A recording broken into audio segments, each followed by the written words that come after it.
Les actions de Pfizer sont-elles un remède pour votre portefeuille? Voyons cela ensemble.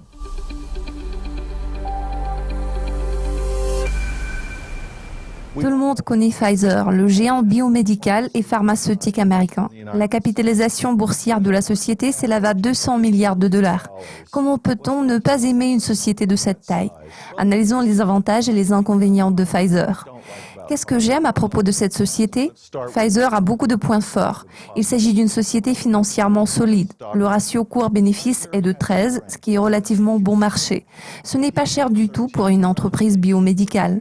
Le rendement de 3 à 4% est très attrayant pour les investisseurs. Pfizer génère d'importants flux de trésorerie disponibles d'environ 3 à 4 milliards de dollars. La société introduit en permanence de nouveaux médicaments, ce qui la rend d'autant plus attrayante aux yeux des investisseurs. Le bilan de la société semble être tout à fait raisonnable pour l'industrie pharmaceutique dans son ensemble. Tous les éléments susmentionnés représentent des atouts de Pfizer.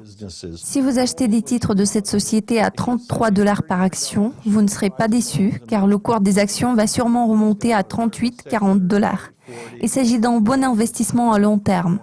Il est difficile de contester cette affirmation. Pourtant, je voudrais également exprimer mes doutes au sujet de cette société. Qu'est-ce qui me gêne? Il y a 6 mois, Pfizer a commencé à racheter ses actions en disant qu'elles étaient sous-évaluées. Bien sûr, cela peut être considéré comme étant une bonne stratégie pour eux, mais je n'ai pas aimé cette décision. Puis, il y a eu toute cette histoire de fusion avec la société irlandaise Allergan. Le principal objectif était de modifier la structure de propriété de Pfizer, car le fait de devenir une société irlandaise permettrait à Pfizer de payer ses impôts en Irlande, qui offre l'une des fiscalités corporatives les plus avantageuses au monde. Cela étant dit, on dirait que même si la direction du groupe n'a pas l'intention de manipuler son bilan, elle est en train de jouer avec les chiffres, ce qui n'est jamais un bon signe. Pour résumer, ce qui me plaît chez Pfizer, c'est le fait qu'il est un géant de l'industrie pharmaceutique. Il offre à ses actionnaires un rendement attrayant de 3 à 4%.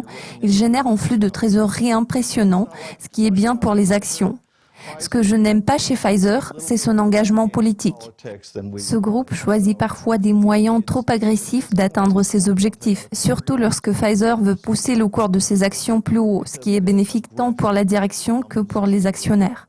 Espérons que les actionnaires en tirent le meilleur parti. Le temps de cet épisode de conseil en placement touche à sa fin.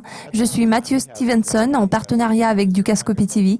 Rappelez-vous, l'argent peut prendre soin de vous, mais il ne peut prendre soin de lui-même. Money can take care of you, it cannot take care of itself.